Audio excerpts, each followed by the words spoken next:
Prince Harry's Invictus game. You follow the royal family very, very closely. What's the latest there? He's having a lot of issues. So I did write a piece this week. It was an exclusive about how there are funding issues for Vancouver. Somewhere on the UK Charity Commission's website, sitting in plain sight the whole time, is a filing nobody was supposed to actually read. And it shows that Prince Harry's own charity slashed what it gives wounded soldiers by 63%. This isn't just a defeat in a civil case.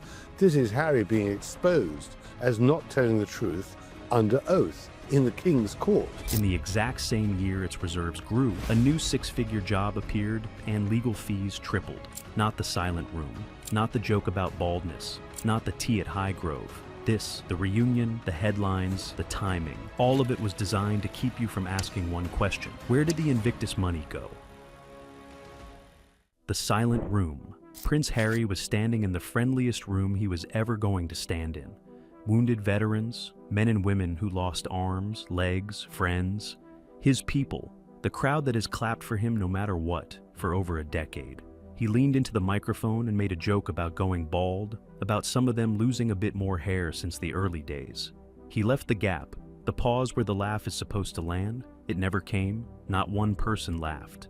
On a stage, that kind of quiet is the loudest sound there is. If you've lost a limb, you don't need a prince joking about hair. It doesn't land because it can't land. But the awkward silence isn't actually the story here. It's the warning sign for the story. A joke falling flat in front of strangers is embarrassing. A joke falling flat in front of the one room that has always been on your side tells you the ground has already moved, and it had. That speech didn't happen in a vacuum. It happened in the middle of arguably the worst week of Harry's public life, and in the middle of a financial picture for his own charity that no joke was ever going to cover for. The week that broke. Days before that speech, Harry walked into the High Court in London and walked out having lost his privacy case against the publisher of the Daily Mail. It wasn't a quiet defeat. In the run-up, he'd gone after the process itself, even taking aim at one of the King's own judges. The ruling landed against him anyway, publicly and decisively. Then came the palace snub. He'd wanted a room at Buckingham Palace. The answer that came back was essentially, "There's no room for you, you didn't give enough notice." Locked out of the family home. Then he vanished from view entirely. Cameras banned. The explanation offered was a heat wave, as if a man who spent 2 decades in front of the world's lenses suddenly couldn't handle a warm afternoon in Britain. By the time he stepped onto that stage for the Invictus one-year countdown, he was a man cornered, court loss behind him, family doors shut in his face, and a financial story about to catch fire that he could not outrun no matter how many hospitals he visited or jokes he tried to tell. The filing. Here is the part everyone was too busy watching a family reunion to actually notice.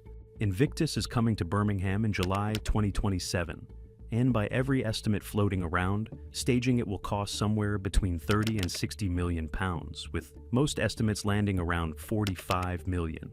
The Invictus Games Foundation, the British charity behind the whole operation, recently filed its 2024 annual accounts with the UK Charity Commission after a 2-year grace period. Read them, and the numbers raise real questions. In 2024, the foundation cut its direct grants to veteran organizations by 63%, from £534,973 down to just £200,328. In that same year, the foundation's income rose by 41%. It created a brand new 6-figure executive role. Its cash reserves grew to £2.3 million. Legal fees tripled from £45,000 to £150,000, with no explanation given anywhere on the page. Line those 4 facts up and look at the shape they make. Income climbing, reserves swelling, a new executive salary, legal costs tripling, and running in the opposite direction, dropping fast. The actual money reaching the veterans the charity exists for. That's not a rounding error in a spreadsheet. That's a charity's spending priorities visibly reversing in real time. Now, here's the gut punch. With just over a year to go until Birmingham, how much has actually been raised from private sponsors? Around £4 million from just 11 companies. $4 million against a bill that could hit 45. The math doesn't add up. It screams. The Exodus. Before we get into how bad this actually gets, if you want the next filing, the next resignation, and the next royal financial story the moment it breaks. Hit subscribe now, because what's coming out of Birmingham over the next year is going to make this week look like a warm-up. Boeing, a long-term partner and major backer, walked away. Gone, contract not renewed. Australia's government pulled a $9 million commitment. And the organization reportedly found out minutes before it went public. The vice chair of the Birmingham Organizing Board, one of the most respected names attached to the project, resigned with no explanation offered, sponsors fleeing, a government partner pulling out, a senior board member walking. Any one of those alone is a bad month. All three landing together is a crisis nobody inside that organization can spin their way out of. And it isn't only the money people who are backing away. Recent reporting has found qualified candidates turning down job offers with the Birmingham organizing team the moment they learned it was Invictus, specifically citing the organization's own reputation as the reason. Think about what that means in practice. This isn't the public or the press losing confidence from the outside. This is people inside the events and charity industry, people who evaluate an organization's finances and leadership before they'll put their own name on it. Deciding the brand is now a liability. That kind of internal hesitation rarely shows up in headlines, but it's often the most honest signal there is, because it comes from people with nothing to gain by saying it out loud. For comparison, look at how the last games were actually funded. Vancouver and Whistler in February 2025 brought together 543 wounded veterans from 23 countries at a total cost of roughly 63.2 million Canadian dollars, about $118,000 per competitor. The Canadian federal government put in $15 million through Veterans Affairs Canada, and the province of British Columbia added another $15 million through its tourism ministry. Public money covered roughly half the bill last time, funneled through a games organizing corporation rather than directly into the charity itself. Put that number next to the event that actually inspired Invictus in the first place. The US Warrior Games runs on about $2 million a year, total. Germany's equivalent competition costs around $200,000 with half the participants. Vancouver spent $118,000 per athlete. Warrior Games spends a fraction of that per athlete, total, for the entire event. That isn't a difference in scale, that's a fundamentally different cost structure for what is, on paper, meant to be a comparable mission. Dunes LLC. So, where does the Invictus money actually go? Not stolen. I want to be precise here, because the filings don't say that, and I won't tell you something the paperwork doesn't support. But look at where the expense breakdown actually points. Over £11 million for workforce, including staffing, on an event whose workforce is described as 90% volunteers giving their own time. Over $10.7 million for accommodation and catering. And then there's the line that should never have made it through review without an explanation attached. A US-registered for-profit company called Dunes LLC received nearly £30,000 in the 2023 filing. And then nothing at all in 2024. No description anywhere of what that payment was for. No line explaining the service, the contract, or the relationship. It appears once, unexplained, and then disappears from the books entirely the following year, which is its own kind of red flag.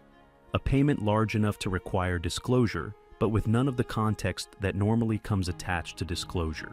Make it stranger still, the same filing lists two different company registration numbers for the foundation itself. One on the cover page, a different one on the balance sheet. That's the kind of clerical detail that, on its own, might mean nothing. But paired with an unexplained five-figure payment to an American for-profit entity with no stated purpose, it's exactly the sort of thing that turns a routine annual filing into the subject of a video like this one. The Foundation's public defense is that 92% of every pound spent goes toward charitable activities. And technically, that claim does fall within Charity Commission guidelines. But charitable activities includes the cost of running the games themselves, venues, staffing, catering, logistics, not direct grants or services to veterans. It's a real number. It is simply not the number most people assume they're being handed when they hear it. Here's the question nobody at that foundation seems willing to answer out loud. How does a charity for wounded soldiers take in more money and hand the soldiers less? That's the question sitting there, unanswered, the entire time Harry was cracking a joke about baldness in a room full of the very people that money was supposed to reach. The reunion. Now, watch what happened the moment that financial story started to catch fire, because the timing here is the whole ball game. For days, the answer from Harry and Meghan's camp had been consistent. She's not coming to the UK. The children definitely aren't coming. It's too dangerous. There isn't enough security. Then, at the exact moment the Invictus funding story was gaining traction, the headline flipped overnight. Meghan is coming. She's bringing Archie and Lilibet.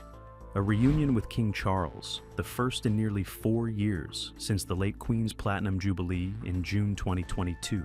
Buckingham Palace confirmed it. The King and Queen hosted the Duke and Duchess of Sussex and both children at Highgrove House, Charles's private residence in Gloucestershire. No photos released, no further detail offered, because it was described as a private family matter. Notably, the confirmation came from palace sources, not from Harry's camp, which tells you something on its own. That's the King's own people choosing to put it out there. There's an old rule in public relations. When a story is unraveling, you don't fix it, you replace it. And this replaced it completely. Within hours, the conversation moved off the court defeat, off the dead silent room, off the 63% cut to veteran grants, and onto a family reunion that, days earlier, seemed impossible. It doesn't matter that the public never actually saw Archie or Lilibet. What matters is that everyone stopped talking about the money and started talking about the kids. Notice who wasn't there. Prince William, the heir, wanted nothing to do with it. While his father and brother sat down for tea, William was reportedly at a charity polo match with Catherine, as far from the situation as he could get. That absence speaks for itself. There are two very different ways to read this reunion, and they can't both be true. One version, a father and grandfather, at the end of a brutal week for his son, quietly did the human thing and let him back in the door, kids and all. The other version, a couple staring down a court loss, a shut door at Buckingham Palace, and a financial scandal about to break wide open, needed something big enough and warm enough to bury it all, and got exactly that. There's a quieter, harder detail underneath both versions.